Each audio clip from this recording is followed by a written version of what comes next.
Hello everyone, I am Ramya.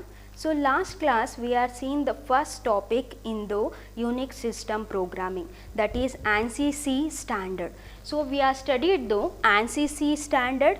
So we know that what is ANSI C standard, right? So we are for the C programming, the ANSI, that is the American National Standard Institute, they introduced the standard for the C programming language. So that we are going to call it as a ANSI C. So we are studied, so what is ANSI C, what are the different versions of the C programming, and also we are seeing though what is the difference between the ANSI C and the K and RCC, right. So now in today's class we are going to study though the C++ standard. So now let us see American National Standard Institute and the International Organization for the Standard, they introduced the standard for the C++ programming language, that we are going to call it as a ANSI ISO C++ standard. Now let us see what is this C++ standard. So C++, which is derived from the C programming languages. So we know that what is C programming language. Now the C++ which is derived from the C, so the C++ which is what? Which is a programming language. What type of programming language? It is a object oriented. What it is? It is a object oriented programming language. So that is about the C++. So now this C++ is developed by Benjamin Strostrup in the year 1980s. In the year 1980s at AT&T Bell Laboratory. So this person introduced or developed the C++, which is going to give the standard, that is ANSI ISO C++. So now we are going to study though what is the C++ latest compiler. So the latest compiler, the C++ is 3.0, that is version 3.0. So what it is going to support? So other than C programming, what else we are going to study in the C++? So we are going to study the many feature in the C++. The compiler is going to support the many feature like classes, derived class, next virtual function, virtual class, then operator overloading,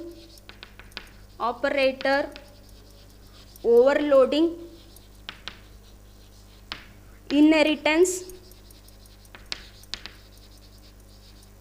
polymorphism, and then though the class template,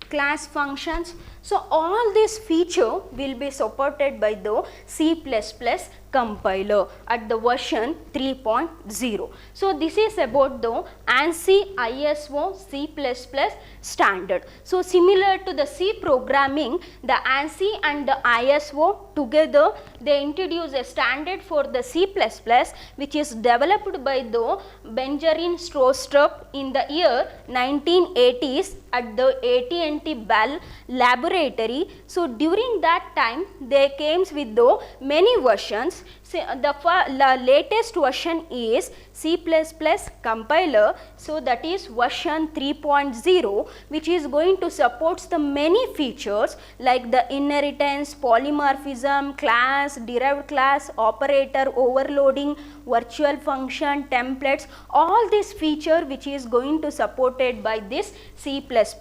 compiler. So now let us see what is the major difference between the ANSI C and the ANSI C++. So let us study the third topic. So let us study the third topic, that is difference between ANSI C and the C++. Now we come across what is ANSI C and what is ANSI C++, right? So let us study the differences. We are having plenty of differences, but here we are going to concentrate though three important differences between the ANSI C and the C++. So the first one, function prototype. So function prototype, as we know that in the ANSI C++, the function prototype is compulsory. That is, whatever the function you are going to write, before calling the any function, it should contain both the function declaration and the function definition. So let us see the example. The first example for the function prototype. See here, we are going to make use of the function foo.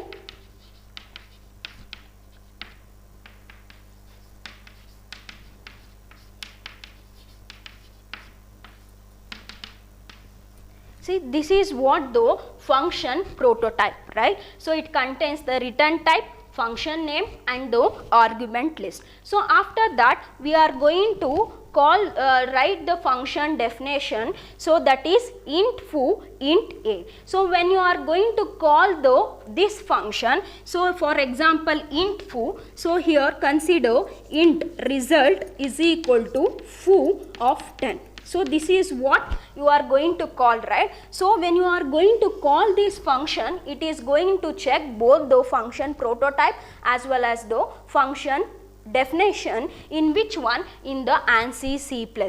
So it is a mandatory to write the function prototype. So now without using this function, suppose for example if you are not going to write this function prototype and you are going to call this function foo 10, right? So here it is going to take the value int a, integer value. Now suppose for example instead of that you are going to pass the character. So in that cases it is going to give an error. So what that error? That is linking error it is going to produce. In which one? In the ANSI C++.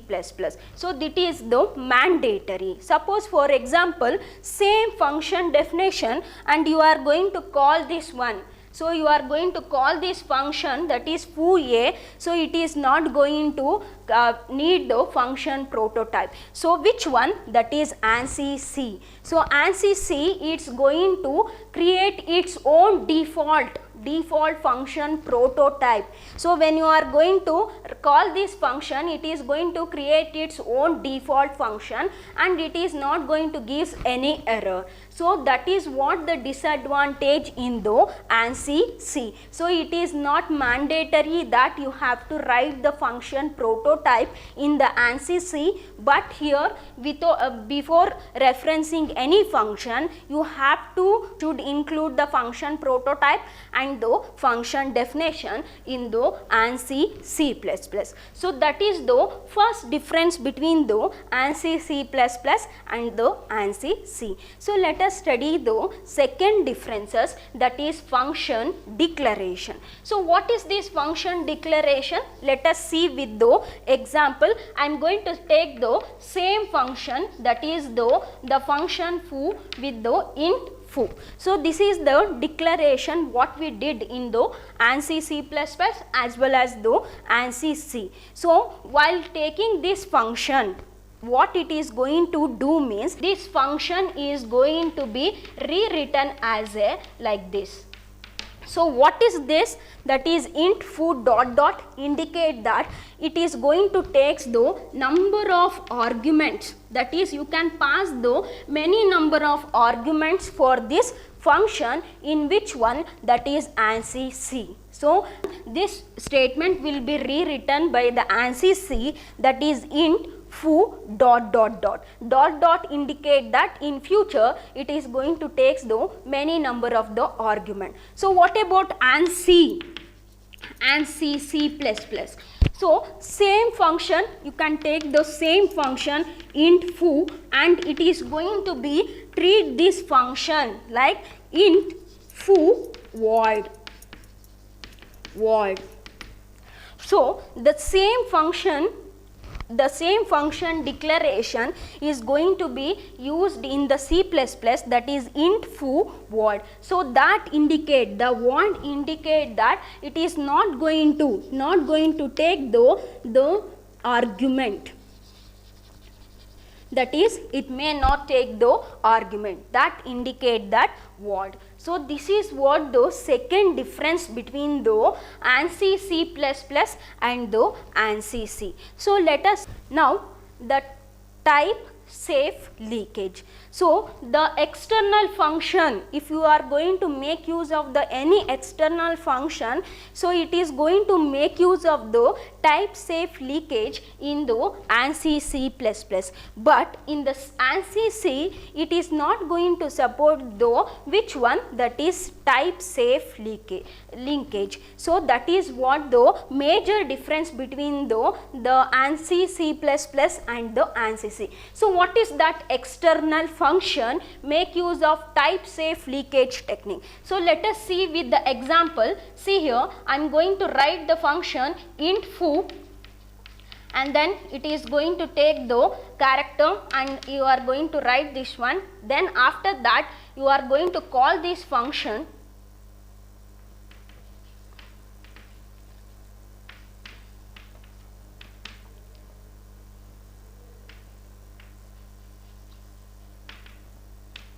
See, now the same example I am taking, that is function foo. The argument it is going to take is integer value, right? So only one argument is there. So while calling this function, while linking this function, so this called function is going to link with the what? Function definition, right? So it is going to take this function and foo allow. So what is this type? The argument we are passing, that is the string type, right? So when you are going to pass the string type, so it is not going to match the whatever the parameter is there for the function definition, and the calling function is different, right? So in that cases the C++ is going to use the technique, that is type safe leakage. Now it is going to give an error. In which case? In the C++. So in the support C, in the C++, it is going to give an error, that is the type safe leakage error it is going to produce. Now in the C++, if you are going to use the same thing, it is not going to give any type of the error. So there will be a chance of crashes, right, in the ANSI C. So this is the difference between, three main difference between the ANSI C++ and the ANSI C. So now we are studied, that is ANSI C standard. Second one, we are seeing that ANSI ISO C++ standard. Now we also seen that what is the difference between ANSI C and the C++.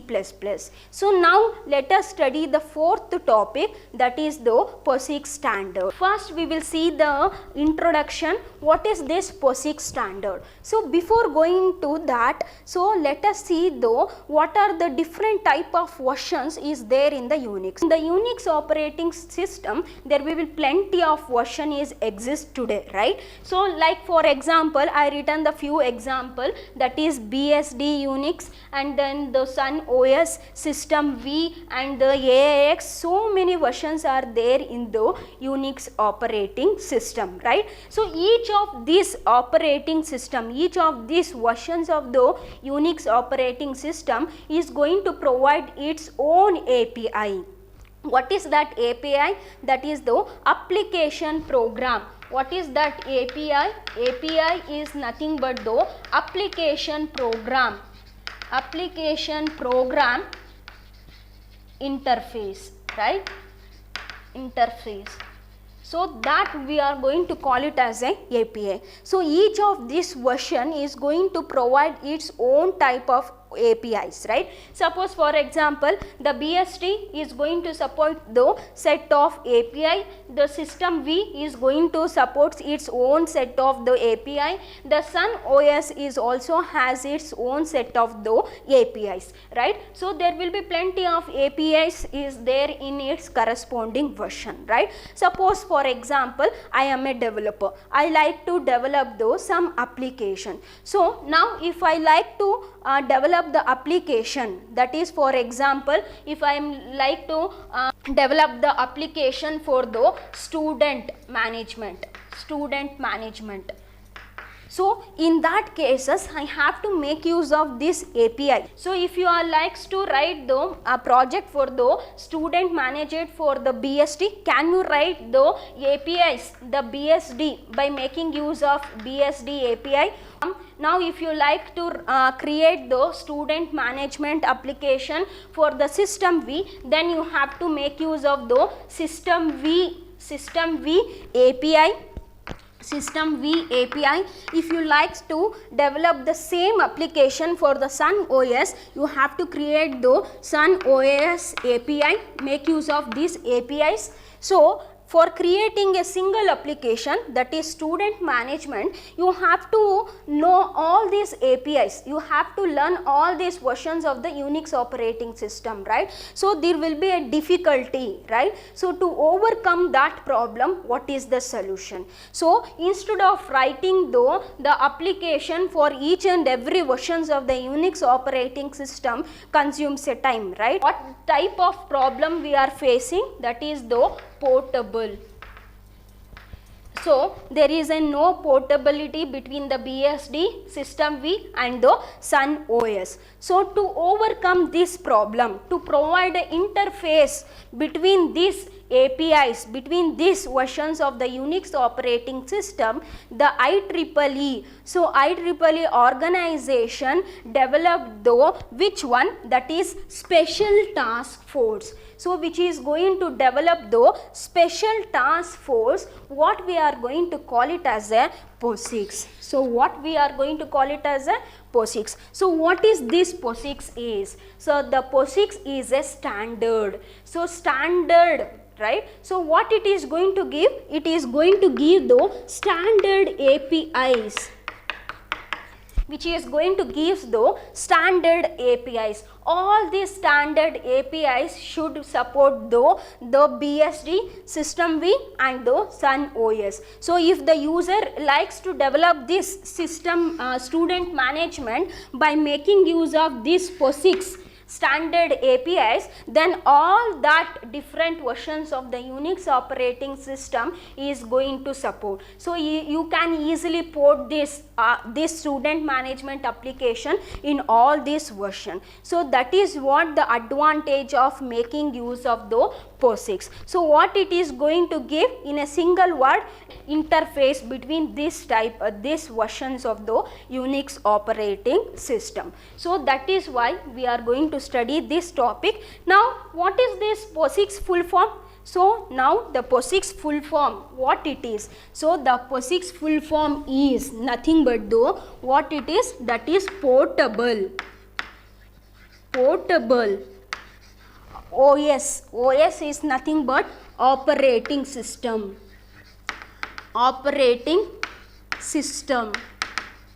So what is this? Indicate interface.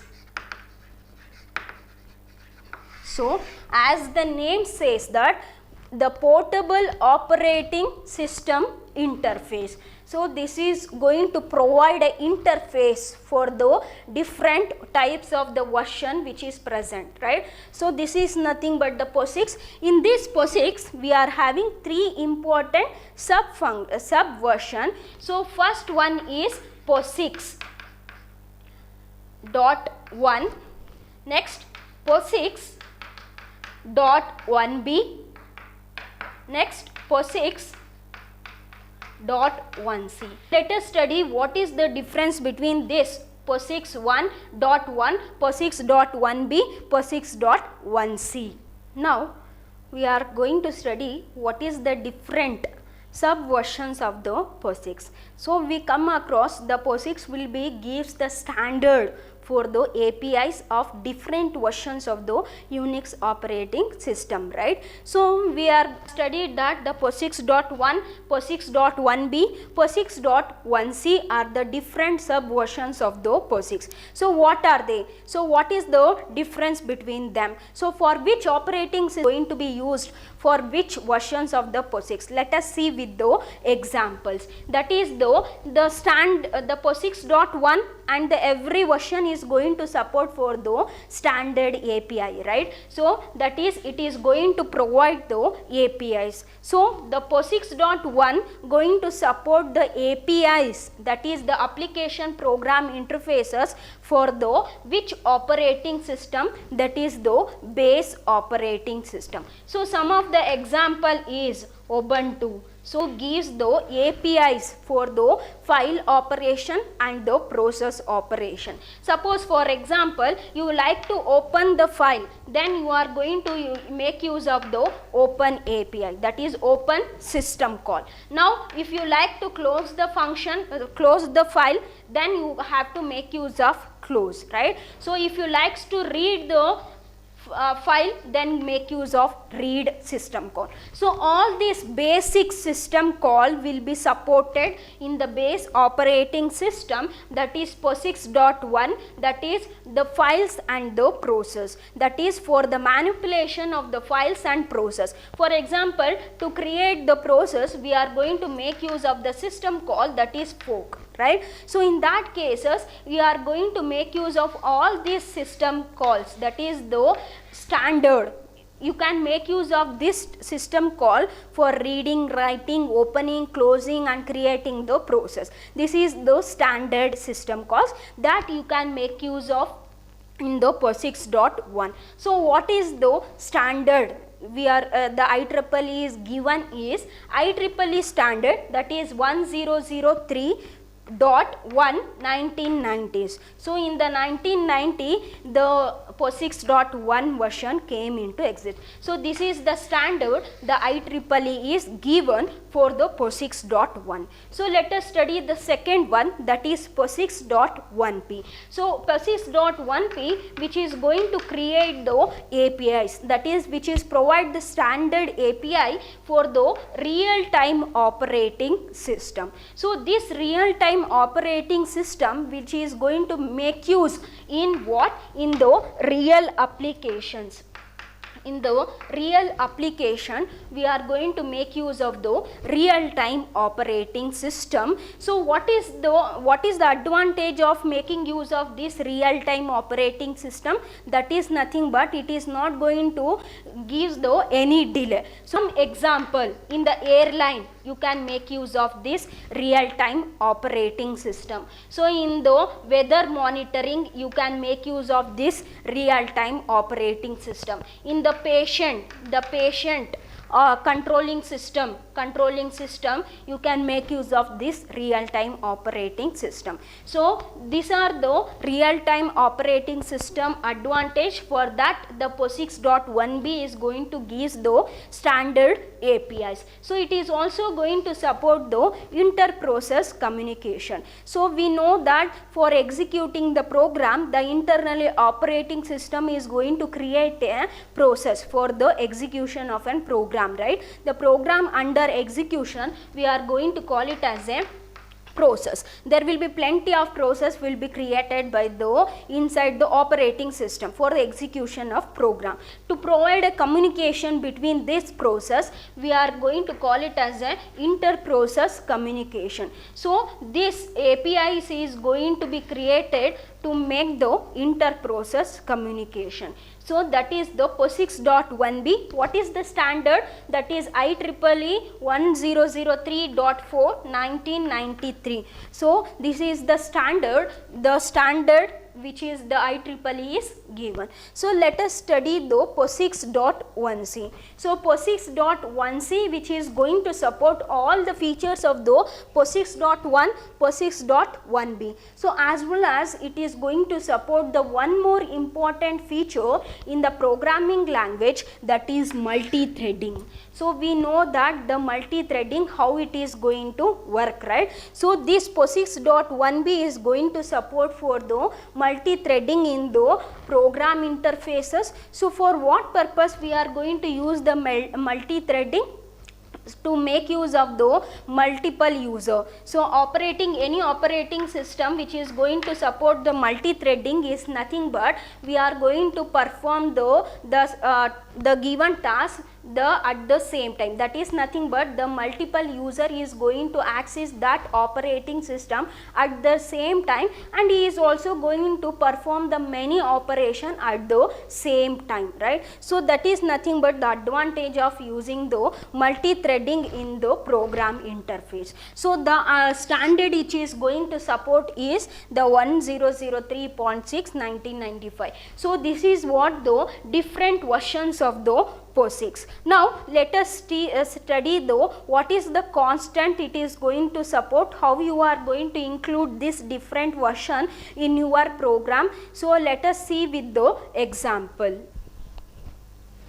So let us study though what are the manifested constant which is supported by the POSIX operating system. It is as defined POSIX source. So as defined POSIX C source value. So these are the constant we have to make use in the each and every source program. So see POSIX C source value, this value which is going to take the three values, that is 1988 08L. So that indicate that the first four letter that indicate it is a year, second two letter that is indicate it is a month.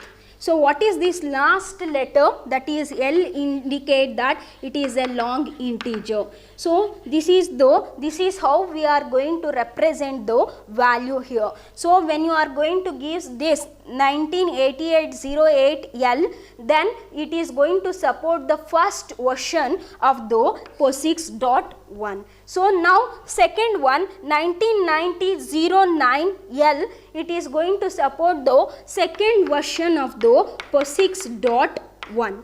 Now month 09 and then the long integer which is going to support both the POSIX.1 as well as the POSIX.1b. So these are the three values which we are going to make use while defining the constant. So here instead of value I am going to write 198808L.